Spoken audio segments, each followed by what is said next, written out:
রোগীর দরকার এ পজিটিভ রক্ত। ব্লাড ব্যাংক থেকে সংগ্রহ করা হলো রক্ত। ক্রস ম্যাচিং এর রিপোর্টেও আসে এ পজিটিভ রক্ত দেয়া হয়েছে। ঢাকা মেডিকেল কলেজ হাসপাতালে রোগীর শরীরে দেওয়ার আগে সন্দেহ হলে আবারও করানো হয় ক্রস ম্যাচিং। এবার রিপোর্টে আসে ব্যাগের রক্তের গ্রুপ ভিন্ন, এবি পজিটিভ রক্ত। এমন অভিযোগের অনুসন্ধানে জানা গেল, প্রথমে যে ব্যাংকে রক্ত ক্রস ম্যাচিং করা হয়েছে সেটি অবৈধ, অথচ এই ব্যাংকের রিপোর্টে বঙ্গবন্ধু শেখ মুজিব মেডিকেল বিশ্ববিদ্যালয়ের ক্লিনিক্যাল প্যাথোলজি বিভাগের সহযোগী অধ্যাপক দেবতোষ পালের স্বাক্ষর রয়েছে। তিনিও স্বীকার করলেন 15,000 টাকা মাসোহারায় এমন কাজ করার অনুমতি দিয়েছেন। বিনিময়ে ল্যাবরেটরির কর্মীরা সারা মাস তার সিল স্বাক্ষর ব্যবহার করেন। এমন আরো কয়েকটি প্রতিষ্ঠানের সঙ্গে জড়িত তিনি। ওরা বলছে যে আপনাদের সাথে একটা চুক্তি আছে। এটা চুক্তির কিছু নাই, এটা যে কোনো প্যাথোলজিস্টই যে কোনো ল্যাবে যায়, কিন্তু আমাদের অনুপস্থিতিতে এই সমস্ত ছোট ল্যাবগুলোতে রিপোর্ট সিগনেচার কে করবে? আমি তো সারাক্ষণ ওইখানে বসে থাকি না। Due to lack of honorarium সেটা আমাদের পক্ষে সম্ভব হয় না। ওখানে কয় টাকা দিত? ওখানে আমাদেরকে 15,000 টাকা দেয়। ঠিক পাশেই বকশীবাজারে আরেকটি অবৈধ ব্লাড ব্যাংক। রোগীর প্রয়োজন ভেদে পজিটিভ রক্ত নেওয়া হয় 2,000 টাকা, আর নেগেটিভ রক্তে 4,000-এর বেশি। এর চেয়ে খারাপ অবস্থা রাজধানীর পাশের এলাকায়। রেফ্রিজারেটরে থাকে মাদকাসক্তদের বা মেয়াদোত্তীর্ণ রক্ত। ফ্রিজে থাকা রক্ত স্ক্রিনিং করতেই বেরিয়ে আসে আসল ঘটনা। সাধারণত এক ব্যাগ তাজা রক্তে লাল রক্ত বা হিমোগ্লোবিনের মাত্রা থাকবে বেশি, আর সাদা রক্তের পরিমাণ থাকবে কম।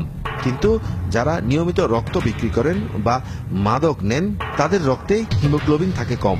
ব্লাড ব্যাংকটিতে একটি ব্যাগে দেখা যায় রক্তের নমুনাতে সাদা রক্ত লাল রক্তের চেয়ে দুগুণ বেশি। হিমোগ্লোবিন কম দেখছে, স্যার ওইটা সন্দেহ প্রকাশ করছে যে এটা এরকম হতে পারে। ব্লাড ব্যাংকগুলোতে আছে নষ্ট রক্ত। মেয়াদ না থাকা এই রক্ত হয়তো কোনো হতভাগ্য রোগীর জন্য রাখা আছে। ওটা ফ্রিজে ছিল, কিভাবে নষ্ট হচ্ছে আমি তো ওটা বলতে পারতেছি না। এখানে আরেকটি বড় অনিয়ম হচ্ছে রক্তের ব্যাগের গায়ে মেয়াদ না থাকা। মেয়াদ লেখা থাকলে রক্ত বিক্রিতে সমস্যা হয়।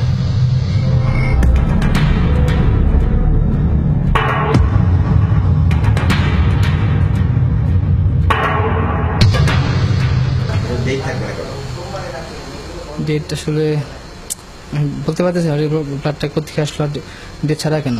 টেকনোলজিস্ট আপনি, জি বলতে পারবেন কি? আমারই বলা উচিত। ঢাকার মাদকাসক্তের বেশিরভাগই এই ধরনের ব্লাড ব্যাংকে রক্ত দিয়ে থাকেন। রাজধানীর ওসমানী উদ্যান এলাকায় গিয়ে পাওয়া গেল এমনই একজন হাসানকে। তার রক্তের গ্রুপ আবার বি নেগেটিভ। আগে হিরোইন খেয়েছি, শুই লইছি, ইয়াবা খাইছি, গাঁজা খাইছি, আর এখন মনে হয় মদ পানি ফেন্সিও খাইছি, সব খাইছি। আমি টাঙ্গারপুল দিছি, মেডিকেল দিছি, ঢাকা মেডিকেল দিছি, চিটাং দিছি, কুমিল্লা দিছি, ব্রাহ্মণবাড়িয়া দিছি। কেবল হাসানই নয়, সোহরাওয়ার্দী উদ্যান, মহানগর নাট্যমঞ্চ, যাত্রাবাড়ি, রমনা পার্ক, ধলপুরের অনেক মাদকাসক্ত ব্লাড ব্যাংকে রক্ত বিক্রি করেন। যখন এই ফুটা জায়গা আর মাথা যখন কয় যে মাথা ঘুরায় আর ওই যে সিগারেট খাইয়া ছাই খায়, তখন আমি বুঝতে পারি যে এটা ডোনার, রক্ত দিয়েছে।